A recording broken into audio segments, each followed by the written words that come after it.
So we're here with Dave Strelz, man, the bass player. So, what was your first memory of music, listening to music? First memory of music actually was my mom and dad playing Johnny Cash, the Platters, Elvis Presley, things like that. That was my first real memories of music, growing up with that. I started playing bass when I was 13 years old. 13 years old. And who bought your first bass for you? My mom went out and bought my first bass for me, actually. And where was that at? Where would you live at the time? We were living actually here in Reno. I was born and raised in Reno. Okay. Lived around the world, later on, and then moved back to Reno. So yeah, Reno's my hometown. We bought that original bass at a place called the Emporium of Music downtown Reno. Who's giving you the best advice that you remember to this day? Probably has to be my parents. Learned from them, and also when growing up, I had a martial arts teacher. His name was Doc Phi Wong in San Francisco, and he gave me a lot of very important life choices. Who was your greatest musical inspiration? Wow, I got a bunch. On bass, started off with Charles Mingus, the jazz bass player, Paul McCartney, Jack Bruce, John Entwistle.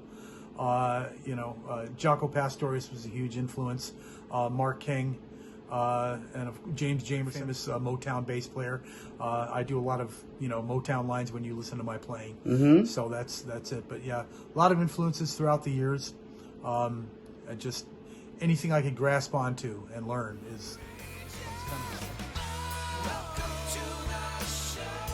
So you're here, Bizarre Guitars. Who's some of the people you play with, and where have you toured? Okay. Or have you been on any other projects? Yes, I have. Besides the Greg Golden Band, I was with a British band when I lived over in England called Sam I Am. We were signed to Polydor Records, put out a couple records, toured with them. We opened up for Thin Lizzy, opened up for The Who, quite a few other people. Played with Pat Travers for a while as well in a three-piece. Played with another British band that had members of Jeff Beck's band, Family, and the drummer who went on to be with Iron Maiden, Nico McBrain. Locally here in Reno, and my first band that I started off with, Sirius Band, was with Greg Golden, Scott Bergstrom, who owns Star Sound Audio next door, and a drummer named Mark Ward, who later became Eddie Money's first big drummer when he first got signed. Any rate, that band was called Axe. We did that back in 1967 to 1971. I went on to other local bands that were very big regionally, Hardly Small, with John Sanchez. He's the guy that wrote several of the tunes on the first Montrose album. Okay. Very famous for that. And a guy named Chuck Ruff. Chuck was the original drummer for the Edgar Winter Group, for Sammy Hagar, played with Eddie Money. Very famous drummer. In fact, when we go into the vault, we're going to see one of his original kits. I got to ask you this. What's your definition of making it? Has it changed from when you were younger to now? Completely. Back when I was younger, live shows were the big thing. Selling albums was the other big thing. You could make a good living if you had good albums. Now things have changed. Everything's downloadable. Gigs, of course, last year came to a halt because of COVID. So it's changed it up. So I think now a lot of the media that you're seeing is stuff that's on the internet.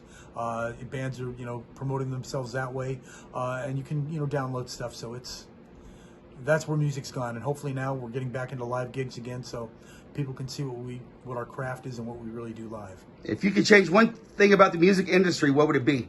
Wow. Where to start?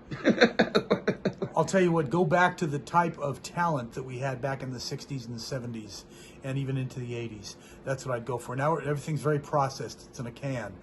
People don't play their instruments. They sample everything. I'd go back to real musicians really playing their instruments. That's the one thing I'd change. All right.